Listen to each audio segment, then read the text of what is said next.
Radio వేరితాస్ ప్రేక్షకులకు వీక్షకులకు స్వాగతం సుస్వాగతం.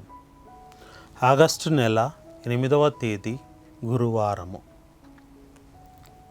ఈ దినమున సువిశేషంలో యేసు ప్రభు అందరి వలె అందరిలో ఉన్నటువంటి సహజ స్వభావం మాదిరిగా యేసు ప్రభు అందరూ నా గురించి ఏమనుకుంటున్నారు అని ఓ ప్రశ్న వేశారు. అది ఫిలిప్పు కైసరియా ప్రాంతానికి వెళ్ళినప్పుడు ఈ మాట శిష్యులను అడుగుతూ ఉన్నారు. అయితే శిష్యులు ఏలియా వచ్చాడని, ఇర్మియా వచ్చాడని, లేదా ప్రవక్తలలో ఒక ప్రవక్త వచ్చాడని వాళ్ళు ఈ సమాధానాలు ఇచ్చారు. అయితే మరి మీరేమనుకుంటున్నారు అని అపోస్తలును కూడా వ్యక్తిగతమైన ప్రశ్న వేశారు. ఇది వారు ఊహించి ఉండకపోవచ్చు. అయితే పేతురు గారు వారు తమలో ఉన్నటువంటి విశ్వాసాన్ని బయటపెడుతూ, నీవు సజీవుడకు దేవుని కుమారుడైన క్రీస్తువు అనగా నీవు సజీవుడైన దేవుని కుమారుడైన మెస్సయావు అని తనలో ఉన్న విశ్వాసాన్ని వెలుబుచ్చాడు. ప్రియ స్నేహితులారా, ఇది మనకు కూడా ఇటువంటి స్వభావం కలుగుతుంది. ఎక్కడికైనా వెళ్ళామనుకో, నలుగురు నా గురించి ఏమనుకుంటున్నారు అని ఆ నలుగురు గురించే మనం ఆలోచన చేస్తుంటాం. నలుగురు అంటే నలుగురు కాదులే, కానీ మామూలుగా సాధారణంగా ఈ జనాలు ఏమనుకుంటున్నారో, ఈ ప్రజలు ఏమనుకుంటున్నారో అన్నటువంటి ఆలోచన మనకు ఎప్పుడూ కలుగుతూనే ఉంటుంది. అదే మనం కొత్త బట్టలు వేసుకున్నాం అనుకో, నా కొత్త బట్టల గురించి నలుగురు ఏమనుకుంటున్నారో తెలుసుకోవాలని ఆతృత పడుతూ ఉంటాము. అదే స్త్రీలు అనుకో, మంచి చీరలు కట్టుకొని నగలు ధరించుకొని నలుగురు నా గురించి ఏమనుకుంటున్నారో అని తెలుసుకోవాలని ఉబ్బలాట పడుతూ ఉంటారు. ఇటువంటి సహజ లక్షణాలు అందరికీ ఉంటవి, అందరిలోనూ ఉన్నవి. నలుగురు నా గురించి ఏమనుకుంటున్నారు, నలుగురిలో నేనున్నానా లేనా, నలుగురు నన్ను గుర్తిస్తున్నారా లేదా, నలుగురు నా గురించి ఏమని అనుకుంటున్నారు అని ఇటువంటి ఆలోచనలు అందరిలో కలుగుతున్నవి. యేసు ప్రభువులో కూడా ఈ ఆలోచన వచ్చింది. నలుగురు నా గురించి ఏమనుకుంటున్నారు, ఈ ప్రజలు నా గురించి ఏమనుకుంటున్నారు, ఈ ప్రజలందరూ నా గురించి ఏమనుకుంటున్నారు అన్నటువంటి ఆలోచన యేసు ప్రభువులో కూడా మెదిలింది. అయితే అపోస్తలులు చెప్పినారు ఏమని, ఏలియా వచ్చాడని, ఇర్మియా వచ్చాడని, లేదా ప్రవక్తలలో ఒక ప్రవక్త వచ్చాడని. అయితే ప్రజలు ఎందుకు ఏలియాను గుర్తుపెట్టుకున్నారు?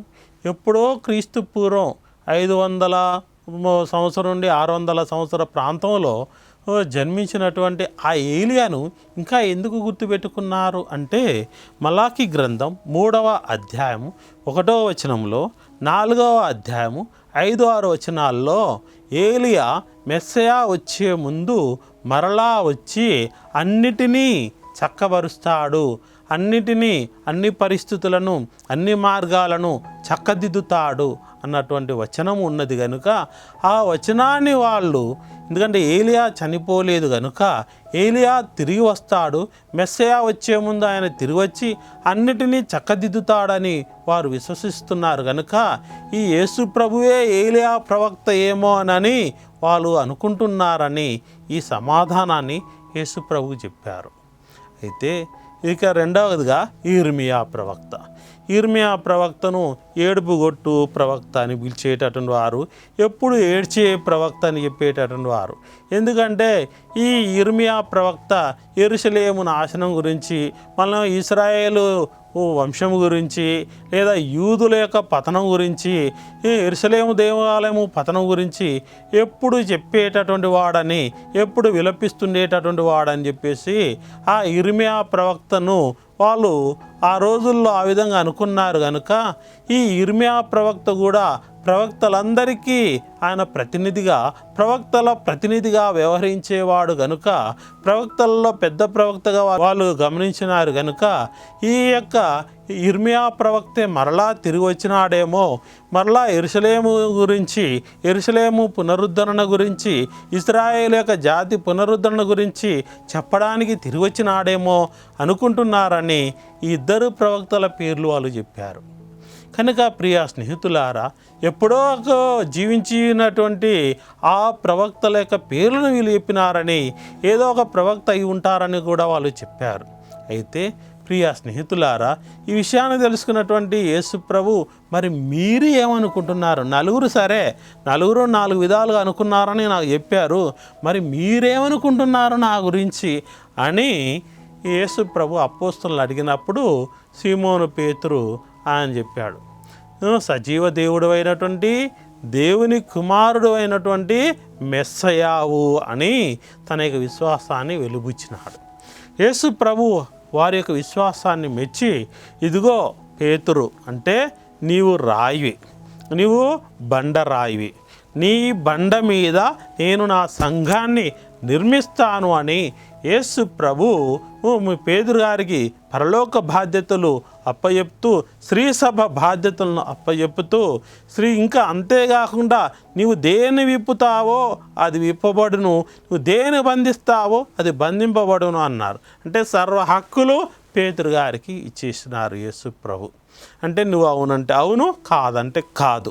కనుక ప్రియ స్నేహితులారా, యేసు ప్రభు పేతురు గారి యొక్క విశ్వాసాన్ని మెచ్చి పేతురు గారికి శ్రీసభ బాధ్యతలను అప్పచెప్తూ ఉన్నారు. ఓ ప్రియ క్రైస్తవుడా, నీకు శ్రీసభలో బాధ్యతలు కావాలని, శ్రీసభలో పెత్తనం చెలాయించాలని, నీవు శ్రీసభలో గొప్పవాడుగా ఉండాలనుకుంటున్నావు. కానీ నీ విశ్వాసము ఏ స్థాయిలో ఉన్నది? పేతురు గారి మాదిరిగా నీ యొక్క విశ్వాసం ఉన్నదా లేదా అని ఒకసారి ఆత్మ పరిశీలన చేసుకొని పేతురు గారి మాదిరిగా సంపూర్ణ విశ్వాసం కలిగి జీవించు. దేవుడే నీకు బాధ్యతలను అప్పచెప్తాడు. ఆమేన్.